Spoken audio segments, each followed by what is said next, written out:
Hello and welcome to 5-Minute Math. Today we are looking at the Algebra 1 concept of association and causation. This is standard 8.4B in the great state of Texas, and we are using item number 31 of the 2021 released STAAR test. If you haven't done so already, please go ahead and take a moment to pause the video, work this problem out on your own, unpause it, and we will look at our answers together. So we need to find the situation that best shows causation. It is not defined for us, so I've added those down at the bottom of the screen. So the weaker relationship that we might see between two variables would be association. So that's when two variables are just simply related. They are connected somehow, and you can kind of look at it and say, all right, I see how one might affect the other, but they're just related to each other. They're connected. Causation is much stronger. Causation is when one variable is directly affected by another. So you could say that one variable causes another. And so that's a lot stronger. It's not just connected. One is making the other one change. So let's look at our four answer choices. We're looking for the one that best shows causation. So the length of a rectangle affects the width of a rectangle. You know, I'm not even sure that this shows association. Because look, I can draw a long and skinny rectangle. I can have the exact same length. But look what I do to the width here. Right? And then I can make tons of other rectangles like that. I don't even think these are necessarily related.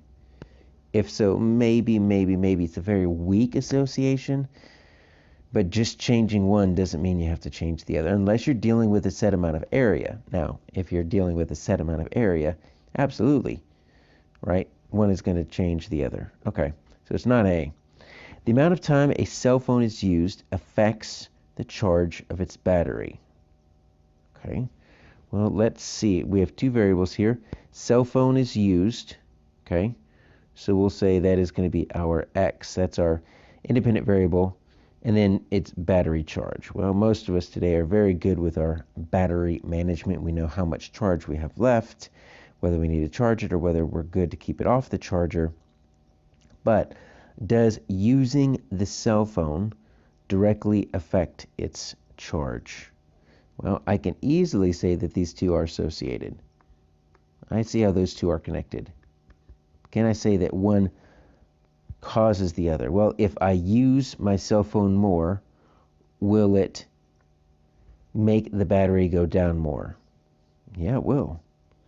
And if I use the cell phone less, right, just keep it on standby, will it affect the battery charge? Yeah, I'll use it a lot less. It still go down, but not nearly as much as if I'm streaming a video. So this definitely shows both association and causation. Remember, causation is the stronger one, but if you've got a causation, that means you also have an association. Let's check C. The number of ice cream bars sold affects the number of milkshakes sold. That's kind of a strange one. I can maybe see an association. Maybe you say, all right, so really the cause is going to be sunny days or temperature, right? Let's say that's the cause. Well, when the temperature goes up, the amount of sunny days goes up, yeah, your ice cream bars will probably increase. No one wants to eat ice cream in the winter. And then milkshakes, yeah, that's another summertime thing as well. So the change in the seasons is going to cause both of those. So I do see an association, but not a causation. Those are both caused by something else. And then the number of soccer balls a team owns affects the number of games the team wins. Oof, we wish. I don't see any type of relationship here, right? You know what affects the number of games the team wins? How about the skill of the players? How about the skill of the opponent, right? The opposing schedule. There's a lot of factors. Injuries. There's a lot of things that affect how many games a soccer team wins, but it's not how many soccer balls they own. That's too easy. The answer is B.